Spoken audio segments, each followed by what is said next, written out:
Friends, നമ്മുടെ കേന്ദ്ര സർക്കാരിൻ്റെ കീഴിലുള്ള നാഷണൽ ഇൻഷുറൻസ് കമ്പനി ലിമിറ്റഡിൻ്റെ പുതിയൊരു റിക്രൂട്ട്മെന്റ് നോട്ടിഫിക്കേഷൻ വന്നിട്ടുണ്ട്. പെർമനന്റ് വേക്കൻസിയാണ്. നമുക്ക് സ്റ്റാർട്ടിങ്ങിൽ തന്നെ 50,000 മുകളിൽ സാലറി ലഭിക്കും. പിന്നെ ഒട്ടനവധി അലവൻസും കാര്യങ്ങളൊക്കെ ഉണ്ടായിരിക്കും. ഏകദേശം 1 ലാഖിൻ്റെ അടുത്ത് വരെ. അപ്പോൾ നമ്മൾ മെട്രോപൊളിറ്റൻ സിറ്റിയിലൊക്കെ നമുക്കുള്ള പോസ്റ്റിംഗ് എന്ന് വെച്ചാൽ 1 ലാഖിൻ്റെ അടുത്ത് വരെ സാലറി കിട്ടുന്ന വേക്കൻസിയിലേക്കാണ് വിളിച്ചിരിക്കുന്നത്. അഡ്മിനിസ്ട്രേറ്റീവ് ഓഫീസർ എന്ന് പറയുന്ന തസ്തിയിലേക്കാണ് വിളിച്ചിരിക്കുന്നത്. ഇതിലേക്ക് നിങ്ങൾക്ക് അപ്ലൈ ചെയ്യാനുള്ള ക്വാളിഫിക്കേഷൻ എന്ന് പറയുന്നത് ഏതെങ്കിലും വിഷയത്തിൽ ജസ്റ്റ് ഒരു ഡിഗ്രി ഉണ്ടെങ്കിൽ നിങ്ങൾക്ക് ഇതിലേക്ക് അപ്ലൈ ചെയ്യാം. ഇനി എഞ്ചിനീയറിംഗ് ഗ്രാജുവേഷൻ ഉണ്ടെങ്കിൽ അവർക്ക് അപ്ലൈ ചെയ്യുന്ന വേക്കൻസി ഉണ്ട്. അത് മാത്രമല്ല PG ഉള്ളവർക്ക് അപ്ലൈ ചെയ്യുന്ന വേക്കൻസികളുണ്ട്. അപ്പോൾ ഇതിലേക്ക് 2 കാറ്റഗറി ആയിട്ടാണ് വിളിച്ചിരിക്കുന്നത്. ജനറലിസ്റ്റ് അതുപോലെ സ്പെഷ്യലിസ്റ്റ് എന്ന് പറയുന്ന കാറ്റഗറിയാണ് വിളിച്ചിരിക്കുന്നത്. എങ്ങനെയാണ് ഇതിലേക്ക് നമ്മൾ ഓൺലൈനായിട്ട് അപ്ലൈ ചെയ്യേണ്ടത്, എങ്ങനെയാണ് ഇതിലേക്ക് നമുക്ക് ഇതിൻ്റെ സെലക്ഷൻ തുടങ്ങിയുള്ള കാര്യങ്ങളെല്ലാം വിശദമാക്കുന്ന വീഡിയോ ആണ്. അപ്പോൾ ഇത്തരത്തിലുള്ള വീഡിയോസ് കാര്യങ്ങളൊക്കെ നിങ്ങളിലേക്ക് പെട്ടെന്ന് ലഭിക്കുന്നതിനായിട്ട് നമ്മുടെ ചാനൽ സബ്സ്ക്രൈബ് ചെയ്യാൻ മറക്കണ്ട. ഡീറ്റെയിൽ ആയിട്ടുള്ള വീഡിയോ ആണ് നമ്മൾ എല്ലാ വീഡിയോയും ചെയ്യുന്നത്. അതുകൊണ്ട് തന്നെ നിങ്ങൾക്ക് ആവശ്യമായിട്ടുള്ള എല്ലാ ഡൗട്ടുകളും കാര്യങ്ങളും അതിലൂടെ ക്ലിയർ ചെയ്യാൻ പറ്റും. ദയവായിട്ട് നിങ്ങൾ വീഡിയോ മുഴുവനായിട്ടും കാണുക. വീഡിയോ ഇഷ്ടപ്പെട്ടാൽ ലൈക്ക് ചെയ്യാനും ഷെയർ ചെയ്യാനും മറക്കണ്ട. നേരെ നമുക്ക് എന്ത് ചെയ്യാം, ഇതിൻ്റെ ഒഫീഷ്യൽ നോട്ടിഫിക്കേഷൻ നോക്കാം. ഇതാണ് ഒഫീഷ്യൽ നോട്ടിഫിക്കേഷൻ. കൂടെ കാണാം. National insurance company limited government of India undertaking കൂടെ കാണാൻ പറ്റും. അപ്പോൾ ഇതിലേക്ക് വിളിച്ചിരിക്കുന്നത് വെച്ചാൽ ജനറലിസ്റ്റ് എന്ന് പറയുന്ന പോസ്റ്റിലേക്കും അതുപോലെ സ്പെഷ്യലിസ്റ്റ് എന്ന് പറയുന്ന പോസ്റ്റിലേക്ക് കാറ്റഗറിയിലാണ് വിളിച്ചിരിക്കുന്നത്. സ്കെയിൽ 1 ആണ്. അഡ്മിനിസ്ട്രേറ്റീവ് ഓഫീസർ എന്ന് പറയുന്ന തസ്തിയിലേക്കാണ് വിളിച്ചിരിക്കുന്നത്. 266 വേക്കൻസിയാണ് ടോട്ടൽ വന്നിരിക്കുന്നത്.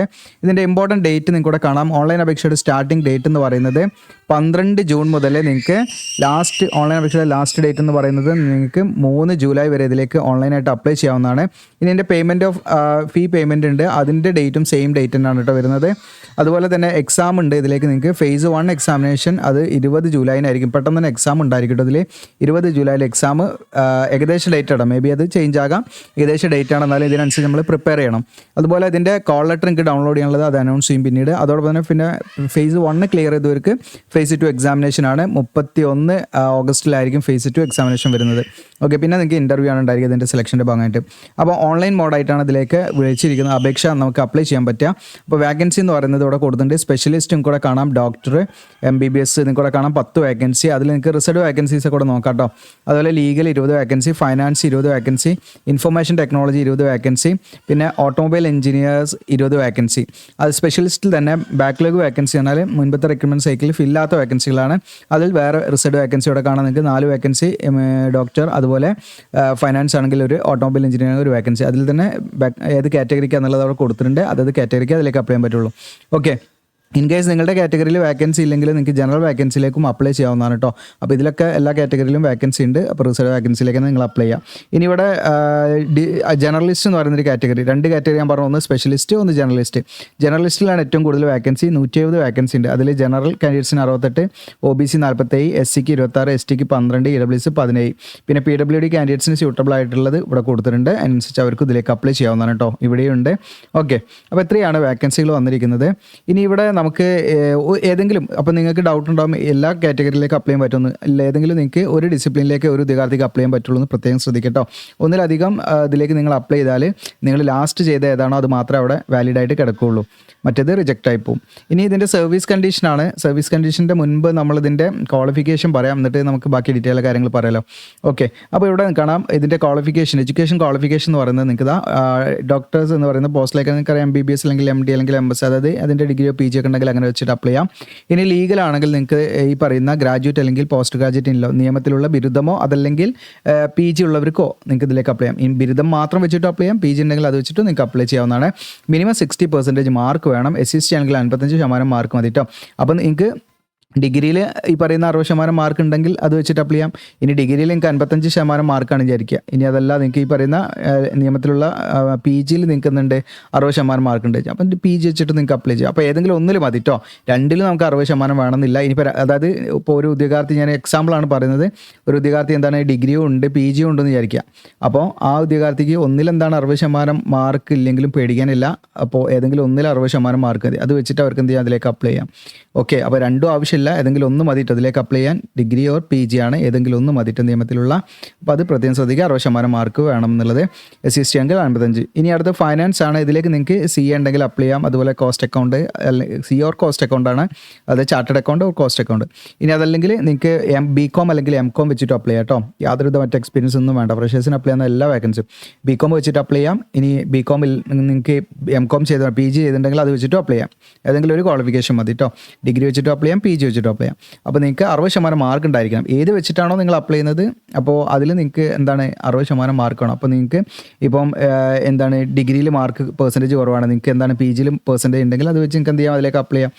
പി ജിയിലും ഈ പറയുന്ന 60% മാർക്ക് മിനിമം ഉണ്ടെങ്കിൽ അത് വെച്ചിട്ട് അപ്ലൈ ചെയ്യാം. ഓക്കെ, ഇനി അതല്ല നിങ്ങൾക്ക് ഡിഗ്രിയിൽ 60%, പി ജിയിൽ കുറവാണ്, എന്നാൽ നിങ്ങൾക്ക് ഡിഗ്രി വെച്ചിട്ട് എന്ത് ചെയ്യാം, അതിലേക്ക് അപ്ലൈ ചെയ്യാം. ഓക്കെ, അപ്പോൾ ഇവിടെ SC/ST ആണെങ്കിൽ 55% മാർക്ക് മതി. ഇനി IT ഉണ്ട്, ഇതിലേക്ക് ബി ഓർ ബി ടെക്, അതല്ലെങ്കിൽ ഒന്നെങ്കിൽ BE അല്ലെങ്കിൽ BTech, അതല്ലെങ്കിൽ ME അല്ലെങ്കിൽ MTech, കമ്പ്യൂട്ടർ സയൻസ് അല്ലെങ്കിൽ ഇൻഫർമേഷൻ ടെക്നോളജിയിലോ BE ഓർ BTechോ അല്ലെങ്കിൽ ME ഓർ MTechോ ഏതെങ്കിലും ഒരു ക്വാളിഫിക്കേഷൻ ഉണ്ടെങ്കിൽ അത് വെച്ചിട്ട് അപ്ലൈ ചെയ്യാം. ഇനി MCA കഴിഞ്ഞവരാണെങ്കിൽ അത് വെച്ചിട്ട് നിങ്ങൾക്ക് എന്ത് ചെയ്യാം, അപ്ലൈ ചെയ്യാം. വെറും 60% മാർക്കാണ് മിനിമം വേണ്ടത്. SC/ST ആണെങ്കിൽ 55% മാർക്ക് വേണം കേട്ടോ. ഇനി ഓട്ടോമൊബൈൽ എഞ്ചിനീയർ, ഇതിൽ BE ഓർ BTech, അതുപോലെ ME ഓർ MTech, ഈ പറയുന്ന ഓട്ടോമൊബൈൽ എഞ്ചിനീയറിംഗിൽ BE ഓർ BTechോ അല്ലെങ്കിൽ ME ഓർ MTechോ ഏതെങ്കിലും ഒന്ന് മതി. ഓക്കെ, അത് വെച്ചിട്ട് നിങ്ങൾക്ക് അപ്ലൈ ചെയ്യാം. ഇനി അതല്ലെങ്കിൽ ഏതെങ്കിലും ജസ്റ്റ് ഒരു എഞ്ചിനീയറിംഗ് ഗ്രാജുവേഷൻ ഉണ്ടായിരിക്കുക. ഓക്കെ, അതായത് BE ഓർ BTech അല്ലെങ്കിൽ ME or MTech, any discipline, okay, any ബ്രാഞ്ചിൽ നിങ്ങൾ BE ഓർ BTechോ അല്ലെങ്കിൽ ME ഓർ MTechോ ഉണ്ടെങ്കിൽ നിങ്ങൾക്ക് അപ്ലൈ ചെയ്യാം. പക്ഷേ ഒരു കണ്ടീഷൻ ഉണ്ട് എന്ന് വെച്ചാൽ മിനിമം 1 വർഷം ഡ്യൂറേഷനുള്ള ഓട്ടോമൊബൈൽ എഞ്ചിനീയറിംഗിലുള്ള ഡിപ്ലോമയും കൂടെ അതിൻ്റെ കൂടെ നിങ്ങൾക്ക് ഉണ്ടായിരിക്കണം. അങ്ങനെ ഉണ്ടെങ്കിൽ അത് വെച്ചിട്ട് നിങ്ങൾക്ക് അതിലേക്ക് അപ്ലൈ ചെയ്യാം. 60% മാർക്ക് മിനിമം ആണ്. SC/ST ആണെങ്കിൽ 55%. ഇനി ജനറലിസ്റ്റ് എന്ന് പറയുന്ന പോസ്റ്റാണ്, ഇതിലേക്കാണ് കൂടുതൽ വേക്കൻസിയും കൂടെ കാണാം. ഇതിലേക്ക് ഏതെങ്കിലും വിഷയത്തിലുള്ള ഗ്രാജുവേഷനാണ്, അതല്ലെങ്കിൽ പോസ്റ്റ് ഗ്രാജുവേഷൻ. ഓക്കെ, ജസ്റ്റ് ഒരു ഡിഗ്രി അല്ലെങ്കിൽ നിങ്ങൾക്ക് PG ഉണ്ടെങ്കിൽ അത് വെച്ചിട്ടും ഇതിലേക്ക് അപ്ലൈ ചെയ്യാം. ഓക്കെ, ഡിഗ്രി അതല്ലെങ്കിൽ PG ഏതെങ്കിലും ഒന്ന് മതി കേട്ടോ. 60% മാർക്ക് വേണമെന്നുള്ള കണ്ടീഷനുള്ളൂ. 55% മാർക്കാണ് SC/ST കാൻഡിഡേറ്റ്സിന് വേണ്ടത്. ഓക്കെ, അപ്പോൾ ഒന്നെങ്കിൽ ഡിഗ്രി അതല്ലെങ്കിൽ PG. അപ്പോൾ ഇതിൽ ഏതെങ്കിലും ഒന്നിൽ നിങ്ങൾക്ക് എന്ത് വേണം, 60% മാർക്ക് ഉണ്ടായിരിക്കണം. ഏത് വെച്ചിട്ടാണ് അപ്ലൈ ചെയ്യുന്നത് അനുസരിച്ചിട്ടോ. ഓക്കെ, SC/ST ആണെങ്കിൽ 55%. അപ്പോൾ എനി ഡിഗ്രി ഉണ്ടെങ്കിൽ ആ ഒരു കാറ്റഗറി വെച്ച് നിങ്ങൾക്ക് ജേർണലിസ്റ്റ് ഓഫീസർ എന്ന് പറയുന്ന പോസ്റ്റിലേക്ക് അപ്ലൈ ചെയ്യാവുന്നതാണ്. ഇനി ഇവിടെ ഇപ്പോൾ നിങ്ങൾക്കൊരു ഡൗട്ട് ഉണ്ടാവും, അപ്പോൾ ഒരു ഉദ്യോഗാർത്ഥിക്ക് 59.99% എന്നുള്ളതാണെങ്കിൽ ഇവിടെ പ്രത്യേകം പറയുന്നുണ്ട് ആ ഒരു പെർസെൻറ്റേജിൻ്റെ ഫ്രാക്ഷൻ അത് കണക്കാക്കില്ല എന്ന്. അപ്പം അത് റൗണ്ട് ചെയ്യില്ല, ഒരിക്കലും 60 റൗണ്ട് ചെയ്യില്ല. ലെസ് ദാൻ 60% കണക്കാക്കുള്ളൂ കേട്ടോ. അപ്പോൾ നിങ്ങൾക്ക് 60% തികച്ചും ഉണ്ടായിരിക്കണം. അതായത് നിങ്ങൾക്ക് ഈ പറയുന്ന ഇപ്പോൾ 59.99% ഒരിക്കലും 60% എന്ത് ചെയ്യുന്നില്ല, കണക്കാക്കുന്നില്ല എന്ന് പ്രത്യേകമായിട്ട് നോട്ടിഫിക്കേഷനിൽ പറയുന്നുണ്ട്. അതുകൊണ്ട് അങ്ങനെയുള്ളവർ എലിജിബിൾ അല്ല. ഓക്കെ, അതായത് SC/ST ആണെങ്കിൽ അവർക്ക് 55 മതി, ബാക്കിയുള്ളവർക്കൊക്കെ 60% വേണമല്ലോ. അപ്പോൾ 60% പൂർണ്ണമായിട്ടും ഉണ്ടായിരിക്കണം. അതിൻ്റെ കുറവ് ഉള്ള ആ ഒരു ഫ്രാക്ഷനോ കാര്യങ്ങളൊന്നും എന്ത് ചെയ്യുന്നില്ല, അത് കണക്കാക്കില്ല. അത് എന്താണ് റൗണ്ട് ആക്കി ചെയ്യില്ല എന്ന് പ്രത്യേകം പറയുന്നുണ്ട്. അത് 60% ലെസ് ദാൻ ആയിട്ടാണ് കണക്കാക്കുക. ഇനി ഇവിടെ ഏജ് ഒക്കെ കണക്കാക്കുന്നത് 1/5/2025 മിനിമം ഏജ് നമുക്ക് 21 വയസ്സ് പൂർത്തിയായിരിക്കണം. ഈ 1/5/2025 മാക്സിമം 30 വയസ്സ് വരെ ഇതിലേക്ക് അപ്ലൈ ചെയ്യട്ടെ. നിങ്ങൾക്ക് മാക്സിമം 30 വയസ്സ് വരെ അപ്ലൈ ചെയ്യാം. ഇതിൽ നിങ്ങൾക്ക് SC/ST കാൻഡിഡേറ്റ്സ് ആണെങ്കിൽ 35. അപ്പോൾ ഈ ഡേറ്റിലേക്ക് നോക്കിയാൽ മതി. 1/5/2025 മിനിമം 21, മാക്സിമം 30. SC/ST ആണെങ്കിൽ 35 വയസ്സ് വരെ അപ്ലൈ ചെയ്യാം. OBC ആണെങ്കിൽ നിങ്ങൾക്ക് 33 വയസ്സ് വരെ. PWD ആണെങ്കിൽ 10 വർഷം വരെ ഏജ് റിലാക്സേഷൻ ഉണ്ട്. എക്സ് സർവീസ്മാനും ഡിഫൻസ് പേഴ്സണലൊക്കെ അവർക്കൊക്കെ നിശ്ചയമായുള്ള ഏജ് റിലാക്സേഷൻ ഉണ്ട്. ഇനി നമ്മൾ വിട്ടുപോയ മുകളിലെ കുറച്ച് കാര്യങ്ങളുണ്ട്, അതിൻ്റെ മറ്റു സ്കീം കാര്യങ്ങളൊക്കെ നമ്മൾ എന്തെന്ന് പറയാൻ വിട്ടുപോയല്ലോ. ഓക്കെ, ഇതാ ഇവിടെ നമുക്ക് നോക്കാം. യെസ്, സർവീസ് കണ്ടീഷൻ നമ്മൾ പറഞ്ഞിട്ടില്ല. ഇവിടെ കാണാം സർവീസ് കണ്ടീഷൻ എന്ന് പറഞ്ഞാൽ ഇതിൽ നമുക്ക് പ്ലേസ് ഓഫ് പോസ്റ്റിംഗ് ഇന്ത്യയിൽ എവിടെ വേണമെങ്കിലും നമുക്ക് എന്ത് ചെയ്യാം, പോസ്റ്റിംഗ് ലഭിക്കാം.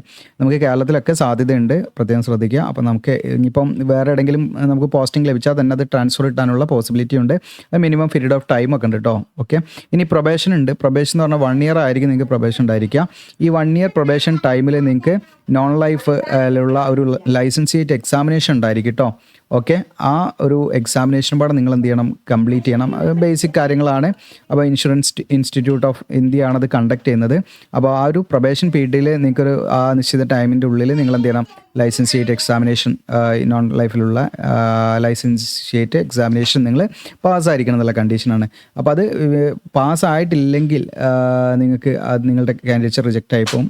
അപ്പോൾ അതിൻ്റേതായിട്ടുള്ള എന്താണ് ഇപ്പം നമുക്ക് ആ ഒരു പ്രൊബേഷൻ പീരീഡ് എക്സ്റ്റെൻഡ് ഒക്കെ ചെയ്ത് അത് ട്രൈ ചെയ്യാവുന്നതാണ് കേട്ടോ. അതോ ഇൻ കേസ് എന്തെങ്കിലും പ്രശ്നങ്ങളുണ്ടെങ്കിൽ. ഓക്കെ, അപ്പോൾ ആ ഒരു കണ്ടീഷൻ അതിൽ പറയുന്നുണ്ട്.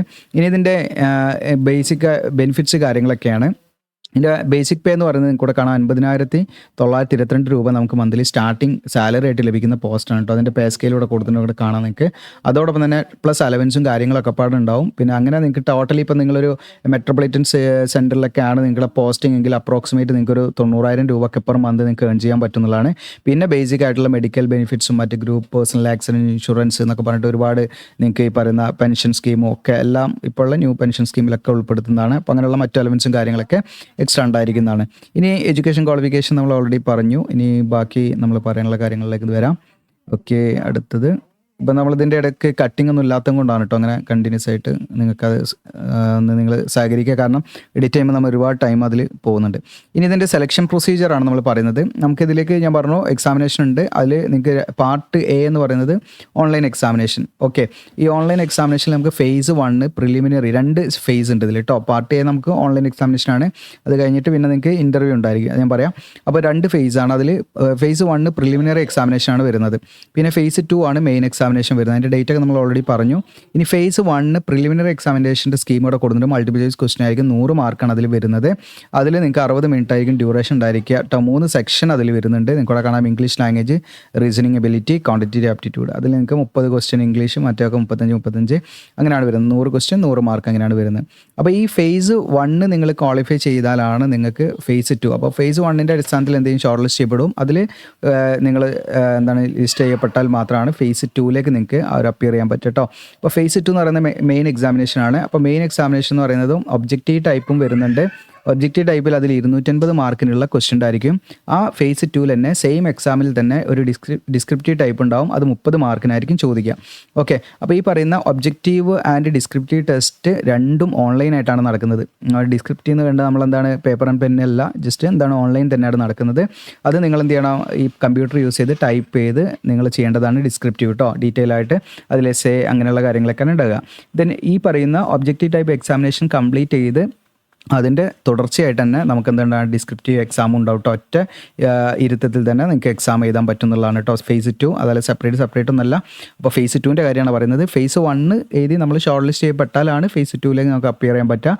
ഫേസ് 2 2 രീതിയിലാണ് എക്സാം നടക്കുന്നത്. ഒന്ന് 250 മാർക്കിൻ്റെ ഒബ്ജക്റ്റീവും പിന്നെ 30 മാർക്കിൻ്റെ ഡിസ്ക്രിപ്റ്റീവും. ഓക്കെ, ഇനി ഒബ്ജക്റ്റീവ് ടെസ്റ്റിൻ്റെ സ്കീമും കാര്യങ്ങളൊക്കെ കൊടുത്തിട്ടുണ്ട്. ഈ പറയുന്ന എല്ലാ പോസ്റ്റിനും ഇവിടെ നിങ്ങൾക്ക് ഇവിടെ കാണാൻ പറ്റും. ജേർണലിസ്റ്റ് ആൻഡ് സ്പെഷ്യലിസ്റ്റ് റെസ്പെക്റ്റീവ് ഇവിടെ കൊടുത്തിട്ടുണ്ട്. അപ്പോൾ ആദ്യത്തെ ജേർണലിസ്റ്റിൻ്റെ ആണ്.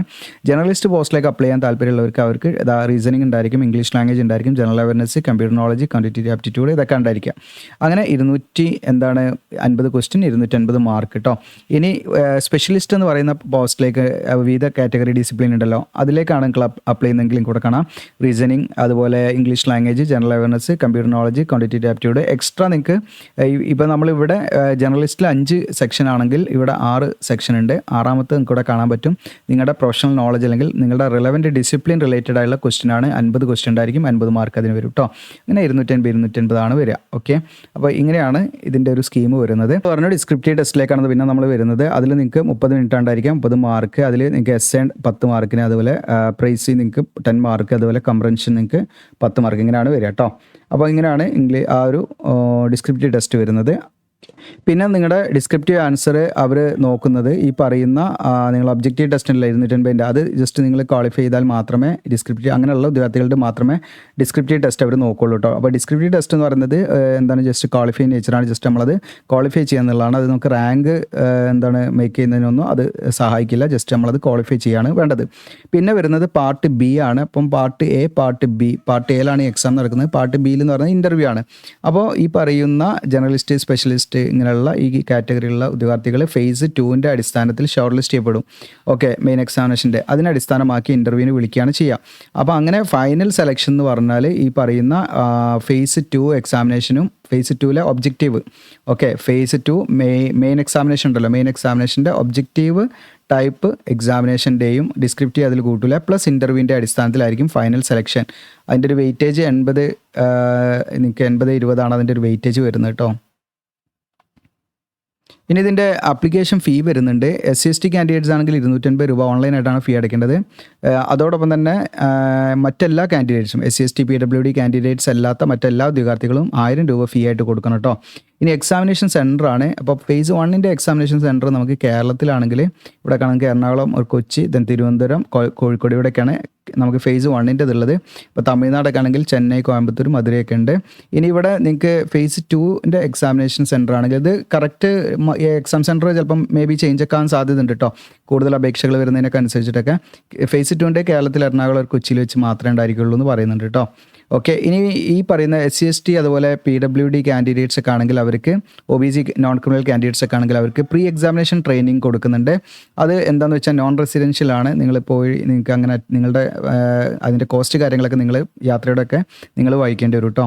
അപ്പോൾ അതെന്താണെന്ന് വെച്ചാൽ നിങ്ങൾക്കിപ്പം ഈ ഒരു എക്സാമിനെ കുറിച്ച് പരിചയപ്പെടുത്തുകയും അതായത് ഇത്തരം ബാക്ക്വേർഡ് ആയിട്ടുള്ള ഉദ്യോഗാർത്ഥികളെ അത് ഫെമിലിയർ ആക്കി കൊടുക്കുക എന്നുള്ളതാണ് ഈ പ്രീ എക്സാമിനേഷൻ ട്രെയിനിങ് എന്ന് പറയുന്നത് കേട്ടോ, എക്സാമിൻ്റെ കാര്യങ്ങളൊക്കെ.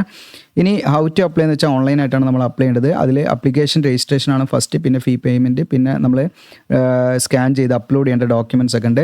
അതിൽ പ്രധാനമായിട്ടും വരുന്ന ഇവിടെ photograph, signature, left thumb impression, hand written declaration ഇതാണിത്. നിങ്ങളൊരു വൈറ്റ് പേപ്പറിലേക്ക് എഴുതുക, ഇതുപോലെ നിങ്ങൾ എഴുതണം കേട്ടോ. ഇവരെങ്ങനെയാണോ എഴുതി തന്നത് അതുപോലെ എഴുതുക. ഇവിടെ നിങ്ങൾ എന്ന് കഴിഞ്ഞിട്ട് നിങ്ങളുടെ പേരാണ് ഇവിടെ എഴുതുക, നെയിം ഓഫ് ദ കാൻഡിഡേറ്റ്സ്. ഇവിടെ നിങ്ങളുടെ പേര് എഴുതുക, ബാക്കി ഇതുപോലെ നിങ്ങൾ ഫില്ല് ചെയ്യുക. എന്നിട്ട് അതെന്ത് ചെയ്യണം, സ്കാൻ ചെയ്ത് നമ്മൾ അപ്ലോഡ് ചെയ്യണം കേട്ടോ. ഇനി ആപ്ലിക്കേഷൻ പ്രൊസീജിയറിൽ നിങ്ങൾക്ക് ഇതിൻ്റെ കറക്റ്റ് ഇവിടെ തന്നെ അതിൻ്റെ ഇൻസ്ട്രക്ഷൻ കാര്യങ്ങളൊക്കെ ഉണ്ട്, ജസ്റ്റ് ആണെങ്കിൽ അത് നോക്കാം. ഇനി അതോടൊപ്പം തന്നെ എന്തൊക്കെ അതിൻ്റെ കറക്റ്റ് ഗൈഡ് ലൈൻസ്, നമ്മൾ ഫോട്ടോഗ്രാഫൊക്കെ അപ്ലോഡ് ചെയ്യുമ്പോൾ റീസെൻ്റ് ആയിട്ടുള്ള കളർ പാസ്പോർട്ട് ഫോട്ടോഗ്രാഫ് ആയിരിക്കണം, ലൈറ്റ് കളർ ബാക്ക്ഗ്രൗണ്ട് ആയിരിക്കണം, വൈറ്റ് ആണ് അവർ കുറച്ചും പാടെ പ്രിഫർ ചെയ്യുന്നത്. 200x220 പിക്സൽ ഡയമെൻഷൻ വരാം, 20 GB 50 GB ഇടയിലായിരിക്കണം ഫയൽ സൈസ്. ഇനി സിഗ്നേച്ചർ ആണെങ്കിൽ വൈറ്റ് പേപ്പറിൽ ബ്ലാക്കിംഗ് പേന കൊണ്ടായിരിക്കണം പ്രത്യേകം പറയുന്നുണ്ട്. ലെഫ്റ്റ് തമ്പ് ഇംപ്രഷൻ ആണെങ്കിൽ 250x250 പിക്സലായിരിക്കണം, 20 GB 50 GB ഇടയിലായിരിക്കണം file size. Then hand written declaration, ഇവിടെ സിഗ്നേച്ചറിൻ്റെ ഡയമെൻഷൻ വരെ പറയുന്നില്ല അവർ, അത് നമുക്ക് ഓൺലൈൻ ഫോമിൽ ഉണ്ടാവും. ആ സമയത്ത് നോക്കിയിട്ട് ചെയ്താൽ മതി. സാധാരണ യൂഷ്വലി 140x60 അങ്ങനെ എന്താണ് വരല് കേട്ടോ. ഓക്കെ, ഇനി നമ്മൾ പറയാൻ വിട്ടത് ഇവിടെ hand written declaration 800x400 പിക്സലായിരിക്കണം, 50 GB 100 GB ഇടയിലായിരിക്കണം അതിൻ്റെ ഫയൽ സൈസ് വരേണ്ടത് കേട്ടോ. ഓക്കെ, അപ്പോൾ ആ ലെവലിലൊക്കെ നമ്മൾ സ്കാൻ ചെയ്ത് റെഡിയാക്കി വെക്കണം. ഇനി OBC NCL കാൻഡിഡേറ്റ്സ് ആണെങ്കിൽ അതുപോലെ SC/ST റിസർട്ട് കാൻഡിഡേറ്റ്സ് ആണെങ്കിൽ അവരൊക്കെ എന്ത് വേണം, സെൻട്രൽ ഗവൺമെൻറ് പർപ്പസിൻ്റെ തിരക്കി കാറ്റഗറി സർട്ടിഫിക്കറ്റ് അവരുടെ കയ്യിലുണ്ടായിരിക്കണം കേട്ടോ. പിന്നെ പ്രത്യേകം OBC കാൻഡിഡേറ്റ്സ് ആണെങ്കിൽ അവർ OBC NCL സർട്ടിഫിക്കറ്റ് പ്ലസ് അതിൻ്റെ കൂടെ ഒരു സെൽഫ് ഡിക്ലറേഷൻ സർട്ടിഫിക്കറ്റ് ഉണ്ട്, അതും പാടെ ഞാൻ കാണിക്കാം കേട്ടോ. അതും പാടെ അവരുടെ കയ്യിലുണ്ടായിരിക്കണം എന്നുള്ളതാണ്. അപ്പോൾ ഇത്രയാണ് ഇതിൽ പ്രധാനമായിട്ടും പറയാനുള്ളത്. ഇപ്പോൾ SC/ST കാൻഡിഡേറ്റ്സിൻ്റെതാണെങ്കിൽ അവരുടെ സർട്ടിഫിക്കറ്റിൻ്റെ മാതൃകയാണത്. ഇവിടെ താഴോട്ട് സ്ക്രോൾ ഡൗൺ ചെയ്യുക. ഇനി OBCൻ്റെത് അവിടെ കാണാൻ നിങ്ങൾക്ക് OBC കാൻഡിഡേറ്റ്സിൻ്റെ സർട്ടിഫിക്കറ്റിൻ്റെ മാതൃകയാണ് കേട്ടോ. അപ്പോൾ ഇതൊക്കെ സെൻട്രൽ ഗവൺമെൻറ് പർപ്പസിന് വേണ്ടി തയ്യാറാക്കിയ സർട്ടിഫിക്കറ്റ് ആയിരിക്കണം. അതേ സെയിം ഫോർമാറ്റാണ്, പ്രത്യേകം അവർ മെൻഷൻ ചെയ്യുന്ന ഫോർമാറ്റാണ് നമ്മൾ എടുക്കേണ്ടത്. ഇനി OBC കാൻഡിഡേറ്റ്സ് ആണെങ്കിൽ അവർ പ്രത്യേകം, അതായത് OBC NCL കാൻഡിഡേറ്റ്സ് ആണെങ്കിൽ അവർ സ്വന്തം എന്താണ് പ്രിൻ്റ് എടുത്തിട്ട് അവർ തന്നെ ഫില്ല് ചെയ്തിട്ട് എന്താണ് അവരുടെ സിഗ്നേച്ചറും അഡ്രസ്സും റോൾ നമ്പറൊക്കെ, അതായത് അപ്ലൈ ചെയ്തതിന് ശേഷം അതിൻ്റെ റോൾ നമ്പറൊക്കെ ഇതിൽ നിങ്ങൾ രേഖപ്പെടുത്തുക കേട്ടോ. ഓക്കെ, അപ്പോൾ ഈ ഒരു കോപ്പി നമ്മുടെ കയ്യിൽ വേണം. ഓക്കെ, ഇതിൻ്റെ നമ്മൾ സെലക്ഷന് പോകുന്ന സമയത്ത് കേട്ടോ OBC non criminal candidates extra ഇതും പാടെ പ്രിൻ്റ് എടുത്തിട്ട് ഡൗൺലോഡ് ചെയ്ത് അവരെന്ത് ചെയ്യണം, ഈ പറയുന്ന നമ്മുടെ കാറ്റഗറി സർട്ടിഫിക്കറ്റിന് പുറമെ OBC NCL സർട്ടിഫിക്കറ്റിന് പുറമെ ഈ ഒരു സെൽഫ് ഡിക്ലറേഷൻ സർട്ടിഫിക്കറ്റും പാടെ അവർ ചെയ്യണം എന്നുള്ളതാണ് കേട്ടോ. പിന്നെ ബാക്കി PWD കാൻഡിഡേറ്റ്സിൻ്റെ അതിൻ്റെയൊക്കെ സർട്ടിഫിക്കറ്റിൻ്റെ മാതൃകളൊക്കെ ഇതിൻ്റെ താഴോട്ട് നിങ്ങൾക്ക് നോക്കിയാൽ കാണാൻ പറ്റും. അപ്പോൾ ഇത്രയാണ്. ഇനി ഇതിലേക്ക് എങ്ങനെയാണ് അപ്ലൈ ചെയ്യേണ്ടതെന്നുള്ള കാര്യങ്ങളിലേക്കാണ് നമ്മൾ വരുന്നത്. അതിനായിട്ട് നിങ്ങൾ ചെയ്യേണ്ടത്, നമ്മുടെ വീഡിയോയുടെ ഡിസ്ക്രിപ്ഷനിൽ ഞാൻ അപ്ലൈ എന്നൊരു ലിങ്ക് കൊടുക്കും. അതിൽ നിങ്ങൾ ക്ലിക്ക് ചെയ്താൽ നമ്മുടെ വെബ്സൈറ്റിലേക്കാണ് നിങ്ങൾ വരിക, GeoCLG Land എന്ന് പറഞ്ഞിട്ട്. അപ്പോൾ ഇവിടെ വന്നു കഴിഞ്ഞാൽ നിങ്ങൾക്ക് താഴോട്ട് സ്ക്രോൾ ഡൗൺ ചെയ്യാൻ, നിങ്ങൾ ഇവിടെ നമ്മുടെ ജോബ് അപ്ഡേറ്റ്സ് കമ്മ്യൂണിറ്റിയിൽ ജോയിൻ ചെയ്യാൻ താല്പര്യമുണ്ട്, ജോയിൻ ചെയ്തോളൂ. പ്രൈവറ്റ് ജോബ്സ് ഒക്കെ ലിസ്റ്റ് ചെയ്യുന്നുണ്ട്. താഴോട്ട് സ്ക്രോൾ ഡൗൺ ചെയ്യുക. അപ്പോൾ ISRO SSC എക്സാമിനേഷൻ പഠിക്കുന്നവരാണെങ്കിൽ അവർക്ക് ഡയറക്റ്റ് സ്റ്റഡി മെറ്റീരിയൽ ക്ലിക്ക് ചെയ്താൽ കിട്ടും. ഇവിടെ കാണാൻ എനിക്ക് ലേറ്റസ്റ്റ് ജോബ്സ് കേരള ജോബ്സ് ആണ്. കേരള ജോബ്സിലൂടെ കാണാം NICL AO റിക്രൂട്ട്മെൻറ്റ് പറഞ്ഞിട്ട് അഡ്മിനിസ്ട്രേറ്റീവ് ഓഫീസറാണ് AO എന്ന് പറയുന്നത്. അപ്പോൾ അത് നിങ്ങൾ ടൈറ്റിൽ നോക്കിയാൽ മതി. ഇനിയിപ്പോൾ നിങ്ങൾ നമ്മുടെ ചാനലിൽ വീഡിയോ അപ്ലോഡ് ചെയ്ത് കുറേ ദിവസം കഴിഞ്ഞിട്ടാണ് വീഡിയോ കാണുന്നതെങ്കിൽ ഇതിവിടെ കണ്ടോളുന്നില്ല, താഴോട്ട് പോയിട്ട് ഇവിടുന്ന് ഡിസപ്പിയർ ഇവിടെ റീഡ് മോർ എന്നുള്ള ക്ലിക്ക് ചെയ്യുക കേട്ടോ. റീഡ് മോറിൽ ക്ലിക്ക് ചെയ്താൽ നിങ്ങൾക്ക് അത് ഫൈൻഡ് ഔട്ട് ചെയ്ത് എടുക്കാൻ പറ്റും. അതല്ലെങ്കിൽ നമ്മുടെ വെബ്സൈറ്റ് തന്നെ ഇവിടെ സെർച്ച് ബാർ ഉണ്ട്. സെർച്ച് ബാറിൽ നിങ്ങൾ ഈ ടൈറ്റിൽ നെയിം ഓർത്ത് വെച്ചാൽ അത് NICL എന്നുള്ളത് അടിച്ചു കൊടുത്താൽ മതി. ജസ്റ്റ് ഞാനത് ഓപ്പൺ ആയി കാണിക്കുന്നു. അങ്ങനെ നമ്മൾ ഓപ്പൺ ആയി കാണിക്കുമ്പോൾ നമ്മുടെ സോഷ്യൽ മീഡിയ ഐക്കൺസ് ഉണ്ട്. എല്ലാവരും മാക്സിമം ഇൻസ്റ്റ ഫോളോ ചെയ്യുക. കാരണം നമുക്ക് എന്തെങ്കിലും എക്സാം കാര്യങ്ങളൊക്കെ വന്നു കാണാൻ പെട്ടെന്ന് സ്റ്റോറി ഇടാൻ വളരെ എളുപ്പമായിരിക്കും. നമ്മളൊരു യൂട്യൂബിലൊരു വീഡിയോ ചെയ്യാന്ന് പറഞ്ഞാൽ അതിന് കുറേ ഫോർമാലിറ്റി കാര്യങ്ങളാണ്. അപ്പോൾ നിങ്ങൾ എന്ത് ചെയ്യുക, ഇൻസ്റ്റയിൽ പെട്ടെന്ന് സ്റ്റോറി ഇടാനും വാട്സപ്പ് ചാനൽ ഇതിലൊക്കെ ലിങ്ക് ഇടാനൊക്കെ നമുക്ക് എളുപ്പമായിരിക്കും. അപ്പോൾ ഇതിലൊക്കെ നിങ്ങൾ ജോയിൻ ചെയ്തിടുക. ഓക്കെ, താഴോട്ട് സ്ക്രോൾ ഡൗൺ ചെയ്യുക. നമ്മൾ താഴോട്ട് സ്ക്രോൾ ഡൗൺ ചെയ്യുമ്പോൾ നിങ്ങളുടെ ഇമ്പോർട്ടൻറ്റ് ലിങ്ക്സ് കാണാൻ നോട്ടിഫിക്കേഷൻ എന്നുള്ളതിൽ ക്ലിക്ക് ചെയ്യാം. അപ്ലിക്കേഷൻ ഫോം എന്നുള്ളത് ഇവിടെ നോട്ടിഫിക്കേഷൻ ഡൗൺലോഡ് ചെയ്യാം. അപ്ലിക്കേഷൻ ഫോം എന്നുള്ളത് ക്ലിക്ക് ചെയ്ത് അപ്ലിക്കേഷൻ ഫോം ഓപ്പൺ ആവും. പിന്നെ നമ്മൾ ഓൺലൈനായിട്ട് ചെയ്ത് കൊടുക്കുന്നത് താല്പര്യമുണ്ടെങ്കിൽ കോൺടാക്ട് ചെയ്യട്ടോ. ഇവിടെ ക്ലിക്ക് ചെയ്ത് കൊടുത്താൽ മതി. ഇവിടെ അപ്ലിക്കേഷൻ ഫോം എന്നുള്ളത് ഞാൻ ജസ്റ്റ് ഒന്ന് ഓപ്പൺ ആയി കാണിക്കാം. അങ്ങനെ നമ്മൾ അപ്ലിക്കേഷൻ ഫോം ഓപ്പൺ ആക്കുമ്പോൾ IBPSൻ്റെ വെബ്സൈറ്റ് വഴി IBPS പോർട്ടൽ വഴിയാണ് നമ്മളിതിൽ അപ്ലൈ ചെയ്യുന്നത്. കൂടെ കാണാം നാഷണൽ ഇൻഷുറൻസിൻ്റെ ആ ഒരു ലോഗോ കാര്യങ്ങളെ കാണാം. ഇവിടെ റിക്വയർമെൻറ്റ് ഇവിടെ കാണാം 266 അഡ്മിനിസ്ട്രേറ്റീവ് ഓഫീസർ, ഓൺലൈൻ സ്റ്റാർട്ടിംഗ് ഡേറ്റും ക്ലോസിംഗ് ഡേറ്റും ഒക്കെ കാണാം. അപ്പോൾ ആദ്യമായിട്ടാണ് നമ്മൾ വരുന്നതെങ്കിൽ ഇവിടെ click here for new registration. Already register ചെയ്ത് കഴിഞ്ഞാൽ നിങ്ങൾക്ക് രജിസ്റ്റർ നമ്പറും പാസ്വേഡും കൊടുത്തതിൽ ലോഗിൻ ചെയ്ത് അപ്ലൈ ചെയ്യാൻ പറ്റും. അപ്പോൾ click here for new registration എന്ന് ക്ലിക്ക് ചെയ്യുന്നത് നമ്മുടെ ബേസിക് ഡീറ്റെയിൽസ് കാര്യങ്ങളൊക്കെ കൂടെ കൊടുക്കുക. അതിനുശേഷം ഫോട്ടോ സിഗ്നേച്ചർ അപ്ലോഡ് ചെയ്യാം. അതിനുശേഷം മറ്റ് details preview, then left thumb impression കാര്യങ്ങളൊക്കെ അപ്ലോഡ് ചെയ്യുക. ദെൻ പേയ്മെൻറ്റ് ഏകദേശം 6 സ്റ്റെപ്പാണ് ഇതിൽ വരുന്നത് കേട്ടോ. അപ്പോൾ അങ്ങനെ സേവ് നെക്സ്റ്റ് അടിച്ച് ഇങ്ങനെ പോകാം. ഇപ്പോൾ ഇതിൻ്റെ ഓൺലൈൻ ഫോം ഫില്ലിംഗ് വീഡിയോ ചെയ്യണമെങ്കിൽ നിങ്ങൾ കൂടുതൽ കമൻറ്റ് ഉണ്ടെങ്കിൽ മാത്രമേ നമ്മൾ ചെയ്യുന്നുള്ളൂ. കാരണം ഒരു ഡെമോ വീഡിയോ ചെയ്യുന്ന പറഞ്ഞാൽ എഡിറ്റിംഗ് ഒക്കെ ചെയ്ത് ഒരുപാട് നമ്മൾ സമയത്തിലിരിക്കണം കേട്ടോ. അപ്പോൾ നിങ്ങൾക്ക് കൂടുതൽ ആവശ്യക്കാരുണ്ട് ചെയ്യാം. പിന്നെ നമ്മുടെ ചാനലിൻ്റെ മെമ്പർഷിപ്പ് ഒക്കെ എടുത്തിട്ട് അങ്ങനെ പറയുകയാണെങ്കിൽ അങ്ങനെയുള്ളവർക്കും അത് ചെയ്ത് തരാവുന്നതാണ്. അപ്പോൾ ഇത്രയാണ്. യൂസ്ഫുൾ ആണെങ്കിൽ നിങ്ങൾ ഷെയർ ചെയ്യുക, സബ്സ്ക്രൈബ് ചെയ്യുക, ലൈക്ക് ചെയ്യുക. താങ്ക്